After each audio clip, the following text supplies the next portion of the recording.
Stroll Riverview. Hi, this is Stroll Unfiltered. I'm Eden Smith, and our guest today is Mr. Dwayne Smith.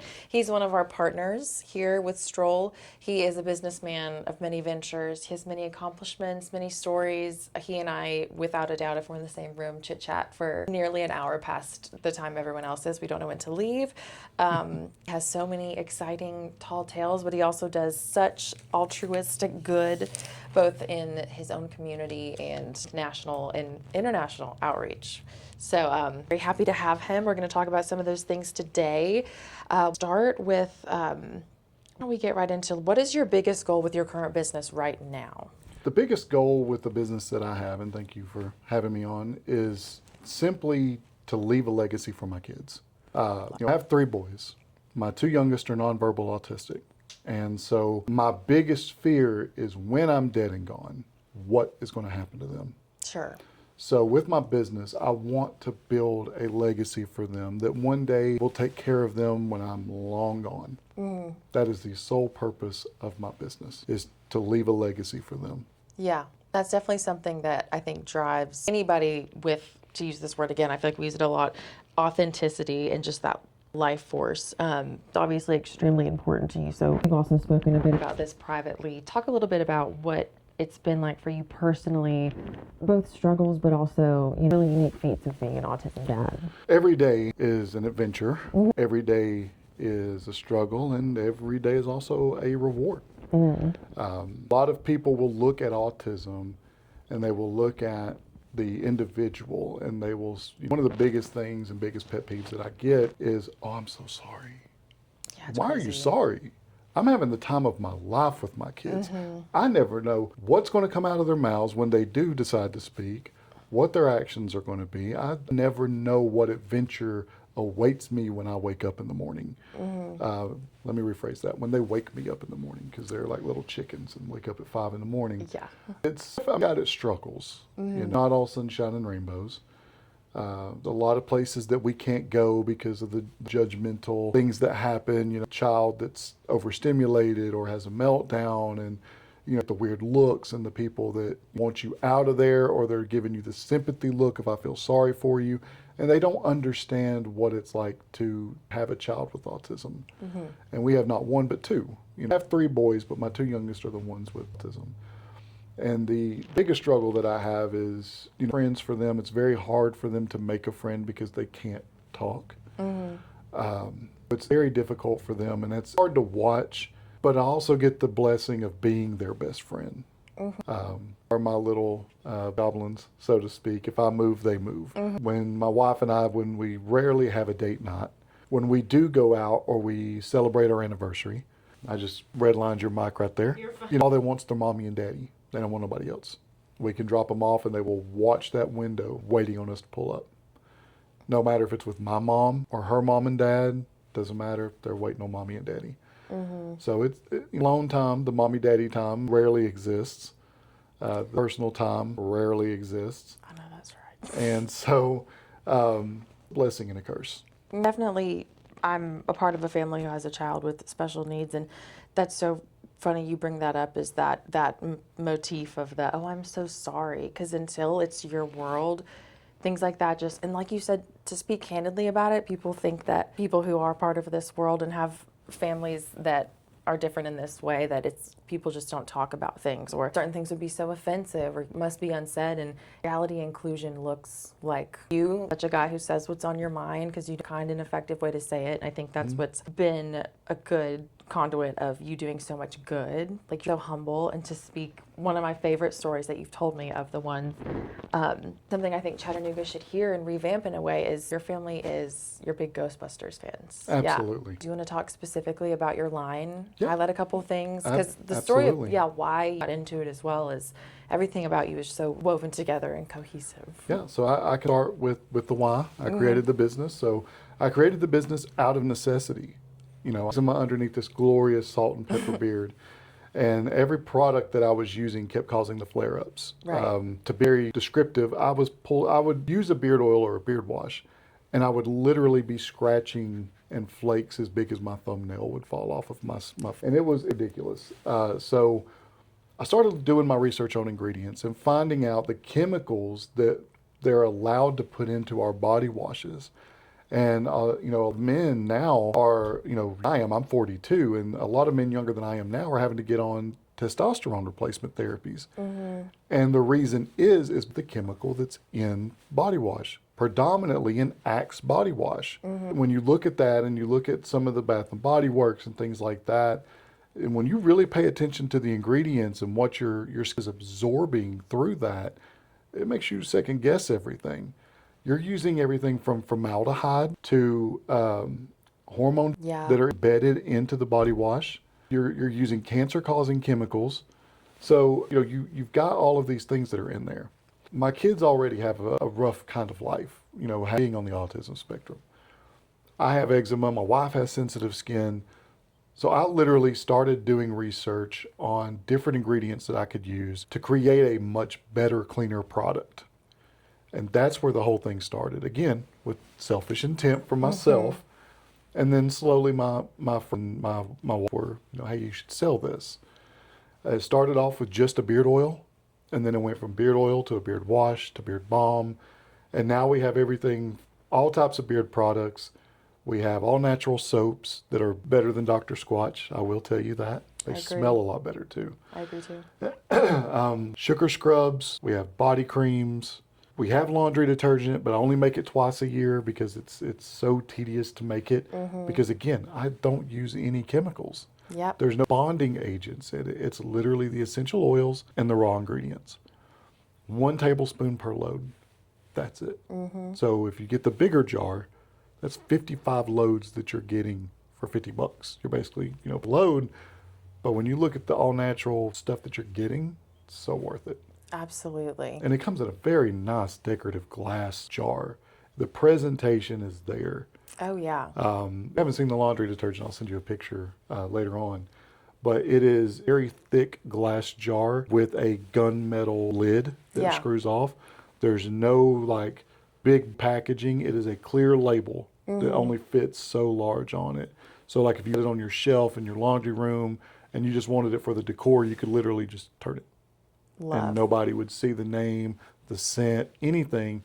All they're going to see is the laundry detergent. Yes, you had shown me a photo because my mom and I, we went to a furniture store yesterday and we went down the container aisle and that is, I'm like, companies go ahead and put their stuff in the cute reusable containers for us, just as a little bonus. Because they run their own little costs. It's little touches, truthfully. And the oils and the washes and things that I have. So I'm working with Paul Mitchell, not that Paul Mitchell. Everybody gives me that look. But I'm working with Paul Mitchell, who's here in Chattanooga. Absolutely fantastic, branding. He helped me figure out who my target audience is, but also the packaging that I was doing myself. It looked like a hobby business is what it looked like. The professionalism was almost there, but not quite. Sure. Paul stepped in and used what he knew and the direction that I wanted to go and helped me create the new packaging that's on there. And so the new packaging, it's on black with white lettering, but the labels that I use are almost silky. Like when you rub your thumb across it, it's almost got like a silk feel to it. They're UV protected, so you could leave them in a window and your product, not only is the bottle UV protected because it's black, the label is as well. So it's going to last you longer. 2-ounce bottle of beard oil, if you go to Walmart, number one, it's going to be an ounce. It's not going to be 2 ounces. It's going to cost you $25. Mine's 2 ounces for $30.99. But the bottle itself, if you left it out in 6 months, it's going to go bad. Mine will last 18 months in that jar, in that little bottle. And no preservatives too, for you.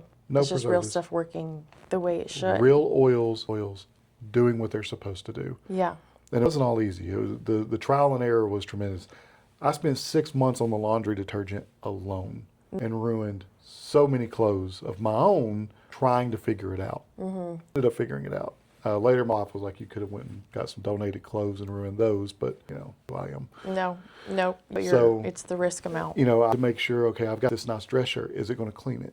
It's going to be a t-shirt. It's going to clean the dress shirt. So that's kind of that I went, Yeah. Well, that was a couple of months of research and then seeing how long it would last. The beard balm, I have a winter formula and a summer formula. The winter formula is almost, it's like a creamy butter. But in the summer, because we live in Georgia, it's got to be a little bit more sturdy.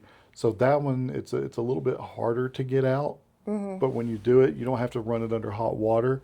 You can literally just do this and it'll just melt in your hands. I love that. I've never seen the distinction either, at least with my man's products. He's big into the beard oils too. It's what I'm looking for. What I do is very niche. Most unless their girlfriend or wives or significant other buy it for them, they're never going to use it.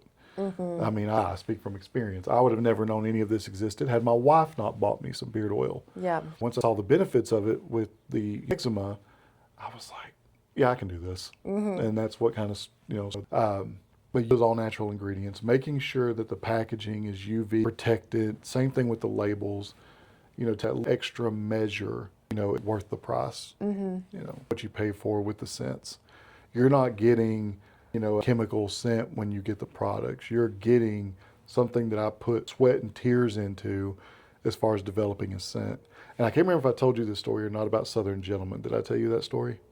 Tell it again, if you did. So with Southern Gentleman, when I was creating that scent, there's about 12 essential oils that are in that particular scent. So my son was watching the front of my store. I'm in the back of my store, and I have all these essential oils sitting out, and I'm bored. Store was good, but my son was watching it, so I didn't care. And so I'm back there, and I'm just kind of tinkering with something. So I ended up using a lot of the essential oils and created this wonderful mouth-watering like scent. I sat on it for about 2 or 3 weeks. I made about 2 ounces of it. And I'm going through and I kept smelling it, opening up the bottle, smelling it. Oh my God, it smells so good. And I'm not going to do with this. So I ended up putting it in laundry detergent. About 30 minutes later, my son comes back there and he's like, hey, Dad, you got any more of that Southern Gentleman? Sold out. I was like, I was there for 30 minutes. Yeah. And it sold out in 30 minutes. Do you have any more? And so I used the last bit of it and stretched it out, made some more, and it sold out in 45 minutes.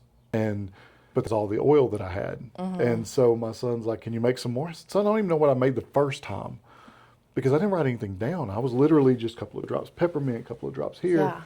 And so I realized what I had created, and I also didn't remember how I created it. So I spent about a month trying to duplicate that scent again. Yeah. And then making it a little bit better than the first round. The key that held everything together. And so that was huge, figuring that back out. But again, just little scents. And with the barbershop that I mentioned earlier, so I created a scent for them. They wanted something that was very manly. Very just when you walked in, you smell that, you know your man's barbershop. So the gentleman, this franchise owner, used to be working the oil fields. He was very high up in, the part of it. But oil and gas is all he ever knew. That's what he worked in. And so we create, guidelines on what he wanted it to smell like. He really loved farmhouse tobacco, but I wasn't letting go of that one. I love that one, one of my mainstays. So I took what he loved about the farmhouse tobacco, tweaked it slightly, and created what we call refined.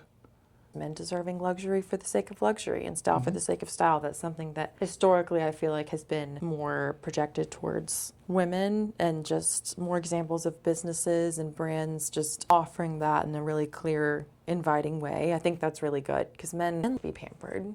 We know. Everyone will be pampered and to smell good and to feel good and have people hand them things that do that easily for them.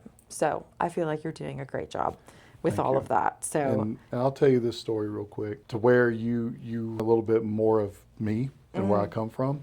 We've never had this conversation on off camera before, so this is going to be the first time that you're hearing this. When I was growing up, I grew up on a farm. I did tell you that part. The part I didn't tell you is, and this is the first time I'm saying this publicly open as well, is my teachers, I wasn't a good kid. I was into fights all the time because I believed and I let somebody else's opinion of me dictate who I am. I had an aunt who consistently told me that by the age of 21, I would be dead or in jail because I was not the smartest kid in the room, right? And I acted out because of that. So I believed that all the way up until high school. And I was constantly in fights. I was never a good kid, never really paid attention in school. I was a decent student. But I really didn't pay attention. I didn't care. I had one teacher in high school. His name was Mr. Thacker. Mr. Thacker was the only one that ever believed in anything to do with me, ever. And he sat me down and he said a quote. Les Brown, it had to be who he heard it from, but Les Brown said it as well, and I didn't find that out until about 3 years ago. But he said, don't let someone else's opinion of you become your reality. And so I thought, and I'm this bad kid, constantly in fights, constantly in trouble, and I wanted more out of my life than what I was handed. And so I kind of whole thing, always wanted to be more than what I was supposed to be. When you get the, deed that I did right from not before I even finished high school up till I was 25, the pro wrestling for charity that I did for many years and donated all the money, which is how we were able to do the theater stuff that we did, because I wanted to be more than what I was expected to be. And a lot of men, that's one thing that we have to get to grips with, is we don't take care of ourselves the way that we should.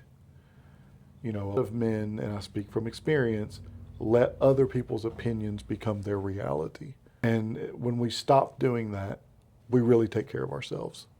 And that's pretty much what the brand is. It's what it is, taking care of myself and being able to help other men take care of themselves by getting rid of the chemicals and the byproducts that are in there and feel clean and feel like a man. Of course, I couldn't do that without doing something for my wife, because I love my wife. My wife's amazing. So that's where the sugar scrubs and the soaps and the body creams came in. Laundry detergent, again, just because I wanted laundry detergent. We were using Buff City, and I found out that they still had chemicals in their products. And I'm like, you know what? I bet I can do it better. I love that. And that it phrase. took me 6 months and a lot of ruined clothes, but I did it better. Surely and I did. still do it better. And so we've got a pretty good following with the products. We're hoping to get into more boutiques and more real, things like that. And that's the long-term goal of Bryant Hill. Yeah. And to be on everybody who's watching this bathroom sink. Yes, absolutely. And I genuinely have no doubt that you will. Because, said with all that you've accomplished, when there is that intention behind, because body care in general, like you said, it's what's skin deep is so much soul deep, and giving that to men and women too. But even just the act of taking 5 minutes to put in beard oil, it's so much more than that. It's taking care of yourself looks like, it's sitting in your truck for 5 minutes when you get home from work. It's taking that extra step, and then I feel like that's when men pour into themselves. It's just, again, to hear people speak about that so And candidly. and when somebody orders a package, it doesn't matter if they order a $100 beard kit or if they order 1 bottle of beard oil. There's a card that I put in there, and I hand write some little motivational quote that I don't even know what I'm going to write, but I will write some type of motivational quote, man is. And it goes in an envelope along with, if you're not satisfied, here's my personal cell phone number. Huge. And it ships out just like that. Yeah, And so I want to be able to encourage men to be men, absolutely. to take care of themselves. Yeah, because that's what it looks like. The Self-love. confidence. Yes, you put out what you put in. You got to put love in.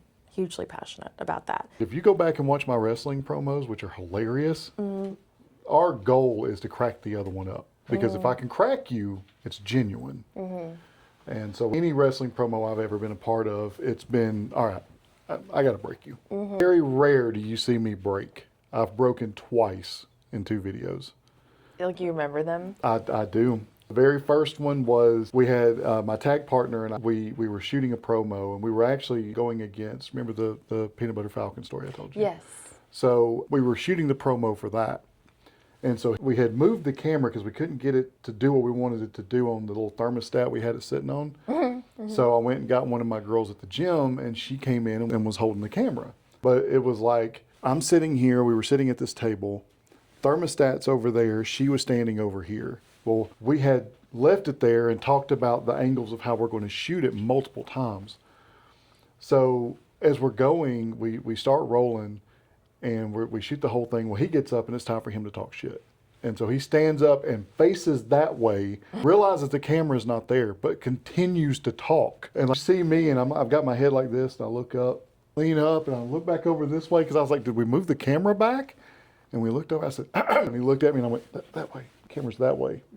And so he turned, and he starts talking. I said, no, just forget it, it's done. And he's like, no, I want to talk. I said, no, it's done. You ruined it. And he sits down, he pouts and slams the cards down. And I was like, what is wrong with you?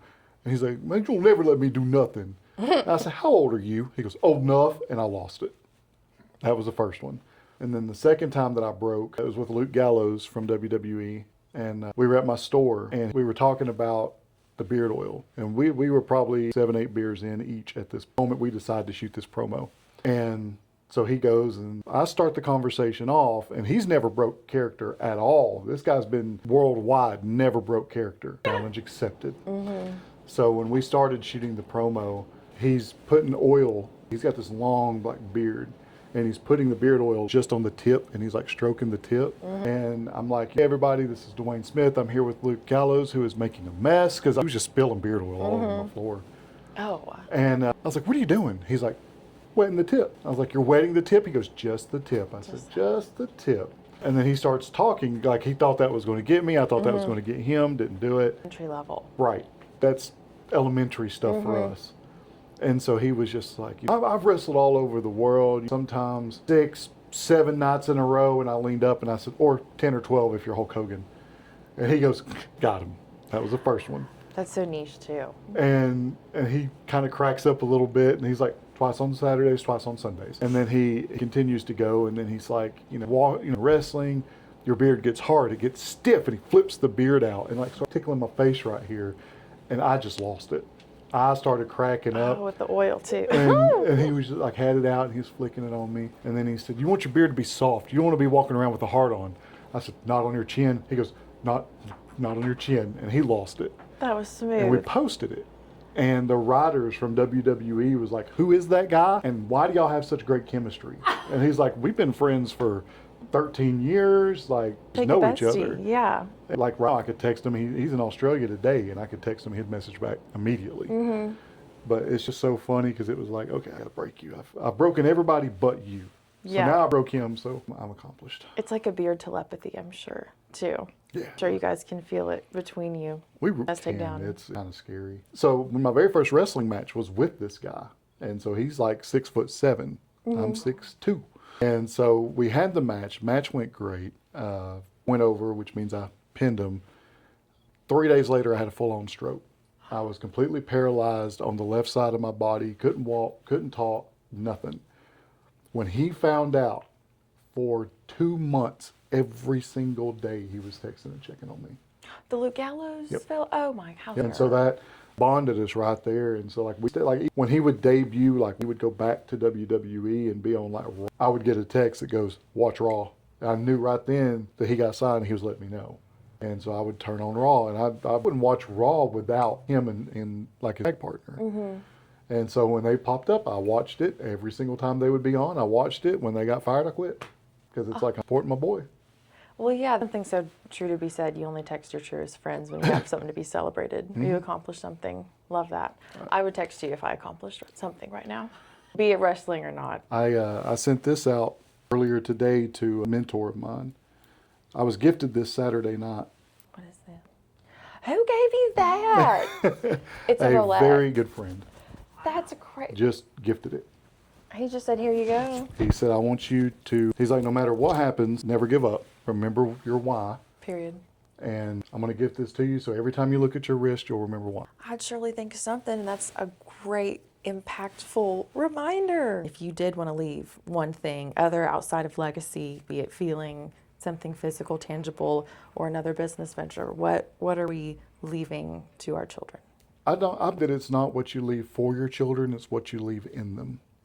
Oh, amen. And so, to be able to leave in my kids that thought of don't let someone else's opinion of you become your reality. A lot of people that are on the autism spectrum who have done amazing things, absolutely amazing things. And it just takes the right person to believe in them. One of my mentors, he told me that sometimes you have to believe in somebody else's opinion of you before you believe your own. And I never understood that until I really started getting into this.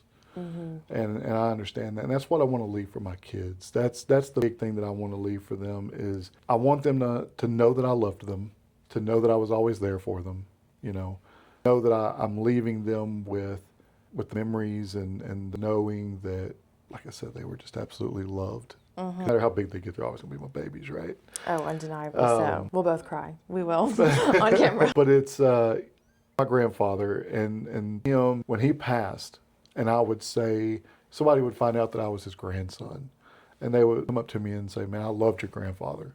Your grandfather was awesome. That's what I want for my kids. I want them to be like, oh, you're Dwayne's sons. He spoke so highly of you, the world of your dad because of that's what I want to leave for my kids, is that their dad was a good, genuine person. Yeah. Who did everything that he could for his kids. Yeah. Well, I'm already doing all of those things, and we're so happy to help be even a small stepping stone just in the beginning. Well, not the beginning of your journey. You've already done such incredible things, but this is an exciting chapter, selfishly, really excited to be a part of it, specifically with Bryant Hill and everywhere that's going. I know it's on Instagram, specifically the line has an Instagram. Where else can people find you? Thing with TikTok and Facebook, Shop Bryant Hill is how you find us. Website, shopbryanthill.com. We have a couple of celebrity collaborations, Diamond Dallas Page, Luke Gallows. We have multiple celebrity clientele, including Matthew McConaughey and Johnny Depp. And Don't let you say it. Yeah. but you've seen the proof. And I've seen the receipts. And it's true. I'm tell you anything that I cannot back up. It's true. The word wonderful is really, it's a good word for Mr. Dwayne and a good word for this podcast. This has been so good. We could film many more episodes, and we might. So yes, happy to have you, friend. What Thank a you for wonderful having me. Wednesday wrap up.